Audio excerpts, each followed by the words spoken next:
day one of the Auto Expo. We're at the Tata Motors stall. Once again, Pratap, another fantastic Auto Expo for you. Great designs. So it's becoming a habit for you, isn't it? Anyway, by the way, thanks for having me and welcome to our stand. I think, as you know, we've worked very hard through the last few years as a company in every department to really raise the game and set the agenda. And, we felt that the 2020 Auto Expo has a real meaning and significance for us because it's our 75th year as Tata Motors. And we really wanted to make it count. And, this is our home market, it's our home ground. And we feel that, this should belong to us. So the Sierra, I'm going to come to that first, the Sierra EV concept. For most of us, our age, similar age, that was the car to have in the 90s. The advertising, the car, the design. So what was your sort of feedback? What is your inspiration behind bringing this brand up again? No, absolutely right. It's a part of our cultural memory, I call it actually. Anyone who grew up in the 80s and 90s, the Sierra occupies a very dear space in their mind and heart. And, for the 75th year of Tata Motors, we wanted to bring something significant. We've got three iconic SUV brands, as you know, nameplates. Sierra, Sumo and then Safari. And Sierra has been out of the market for the longest in this trio, but not out of people's minds and not out of people's memories. I don't think a day goes, Ishan, where someone doesn't write me or write to us saying that bring back a Sierra. And we thought what better occasion than this, when the world is undergoing through such a profound change at every level, to bring a car that brings some hope, that brings some excitement, that brings a positive vision of the future. What's your favorite part about the Sierra's design? The favorite part, without doubt, of course, is the wraparound, rear glass. What we've done in the show car is, of course, taken the wraparound step further and also integrated it with the sunroof. So you get this beautiful 180-degree uninterrupted view of the outside world. See, this is the other message. Today there's a race in terms of getting the biggest screen inside a car. People are lost in their iPads, iPhones, in their screens. And, the best screen or the best content is actually outside.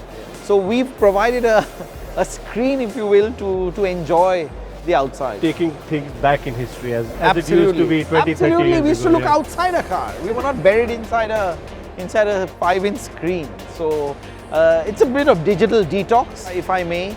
It's also, if you see the seating layout, it's a way of people getting together and having a conversation. I think these things are very simple, important human qualities I think we could do with or do more of in this day and age. The other big car, of course, is the HBX. This is going to be a big one for you. It's a huge segment, huge potential. Of course, looks very similar to the Harrier, building a family lineage. Yeah, it's a big car, but it's actually a very little big car. It's just over 3.8 meters. In fact, the proportion is such that most people think it's as big as the Nexon. In fact, a lot of people ask me, and it's a good 150 millimeters shorter than the Nexon. Yes, it's an important car. I'm a strong believer that there should be an SUV at every price and every size. SUVs shouldn't have a price entry barrier. Why can't it be for more people who enjoy the strength, the sense of sort of protection, the higher seating point? I think people should be able to enjoy that at every size and price, and gravitas is our other bookend, if you will, and the tough, little, big-hearted HBX is the other bookend.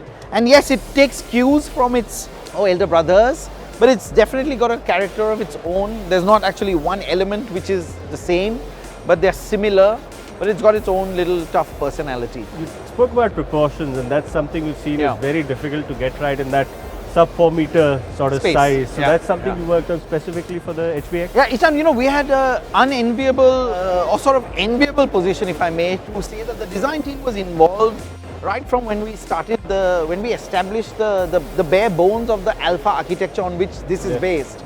In fact, Altroz is the first one, this is the second car on that.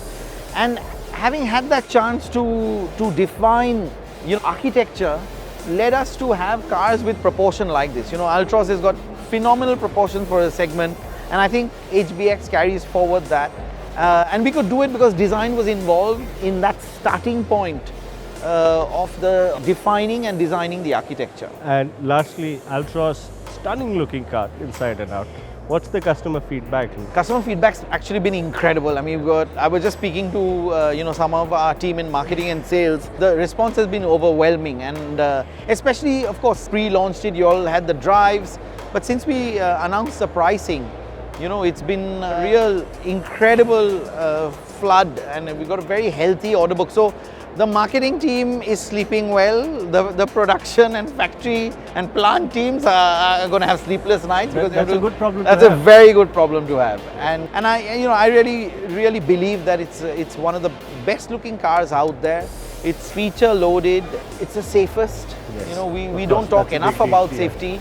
This little baby has the same underpinning, so therefore it's as safe. We are sure it'll come out again safest in the segment.